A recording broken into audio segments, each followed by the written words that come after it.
রাত বাজে দেখেন প্রায় 1টার উপরে, 1:30টার কাছাকাছি।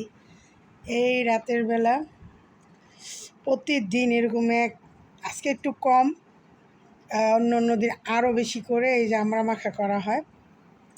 আমাদের বাড়ির গাছের আমড়া, অনেক আমড়া পাঠিয়েছে, তো প্রতিদিন এইভাবে আমরা মেখে মেখে খাই। কারা এইভাবে রাতের বেলা এরকম টক মাখা খাও? আমরা তো খাচ্ছি, কারণ আমরা হচ্ছে ভিটামিন সি, আর আমরা অনেক ভালো খেতে। আমরার ডাল কিন্তু অনেক মজা। তো এই তো আমার ভাইকে প্রতিদিন এমন এক বাটি করে কেটে দেওয়ায়। আর এটা হচ্ছে আমার হাতে বানানো সিক্রেট একটা চাট মশলা। এটা অনেক মজা, মানে এটা অনেক মজা, এটা দিয়ে টক খেতে।